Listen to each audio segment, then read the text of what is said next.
Многобројни активности на левица, СДСМ и ВМРО во Штип.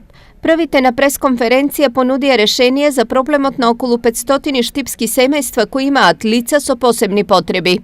Значи, тој солидарен фонд ќе се стави на референдум и ќе се одбере една сума, да речеме 20-30 денари или да речеме 1 евро од секој вработен штипенец месечно да се одделува за тој солидарен фонд. Значи, тоа не е милостина, тоа не е хуманитарна помош, тоа е еден вид нов начин на размислување, нов систем кај што градот сам како една целина се грижи за проблемите на своите граѓани, за проблемите на своите жители. Да не се срамат луѓето по СМС и мислам да излегуваат на телевизија, да плачат, буквално да молат и после да се осеќаат без везе за тоа што тие пари ги осеќаат ко милостина. Не хуманитарен, него солидарен фонд. Втора ја прифаќаме и ја поддржуваме иницијативата на Сдруженијето 5 до 12, што беше дека они бараат буквално некаде околу 1% од буџетот на општина Штип да изградат центар за лица со посебни потреби. СДСМ најави комплетно нов приод кон спортот. Како нова локална власт ќе вложуваме во спортот со особен фокус на училишниот спорт. Ќе го зголеме процентот од буџетот што е наменет за спорт и ќе обезбедиме финансиска стимулација за фирмите кои ќе вложуваат во спортот.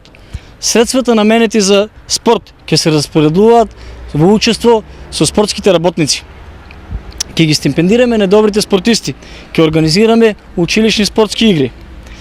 Постоечките спортски објекти, како што е градскиот стадион во Штип, кој е во исклучително лоша состојба, ќе се ревитализираат преку нивна реконструкција. На ВМРО ДПМН нема да му дозволиме на најубавиот дел од градот, Суитлакот, да изгради стамбени згради. Затоа ветуваме, Суитлакот ќе биде вистинско спортско-рекреативен центар за сите штипијани. ВМРО ДПМН на пресконференција го нападна проектот на СДСМ за изградба на жичарница до Исарот.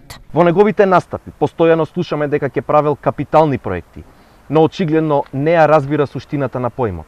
Ако жичарницата е капитален проект, тогаш треба да запреме со асфалтирање на улици или изградба на водоводи и канализации. За нас како ВМРО ДПМН инфраструктурата во градот е најважниот капитален проект. Се додека секое куќа, секое населено место не добие асфалт и здрава вода за пиење, тротоари, спортски терени и паркови, ние нема да застанеме.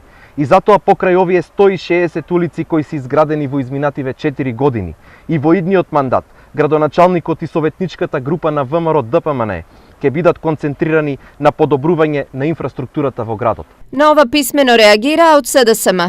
Затворениот базен е единствената ваша идеја со која во 3 изборни циклуси ги лажете граѓаните. Според нас капитални проекти се гасификација, изградба на брана, отворен и затворен базен во склоп на спортски центар, изградба на водоводна мрежа до Балканска Чардаклија и Македонка и уште многу вакви проекти кои ќе го подобрат животот на нашите граѓани.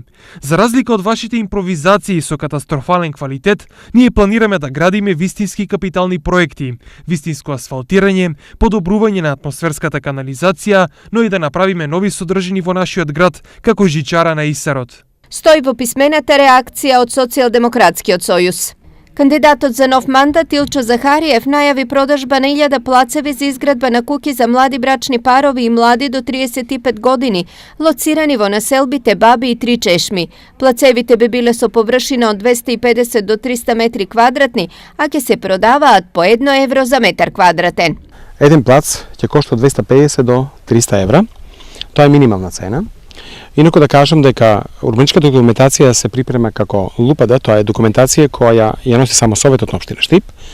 Имаме интерес за локациите во Три Чешми, тоа се 105 плацеви точно од стадионот во Три Чешми, према аеродромот Сушево. Компанија е заинтересирана да ги земе сите плацеви за собствените вработени, дури да ги гради куќите за собствените вработени. Исто така мора да кажам дека во одделот на црквата Светилија према градот до клучката према Кочани и Струмица, тоа е една огромна површина на државно земјиште, каде се планираат некаде скоро околу 700 плацеви и 250 плаца се планирани во населбата Баби. Во нашата програма е многу значено да дадеме можност луѓето легално да градат. Досега луѓето градеа на диво, имаме над 11.000 диво градби во нашиот град. На овој начин, кога ќе дадеме понуда, по многу поволни услови, каде општината максимално ќе партиципира и субвенционира, тоа е нема да плаќаат комуналии, мислам дека интересот на младите ќе биде огромен.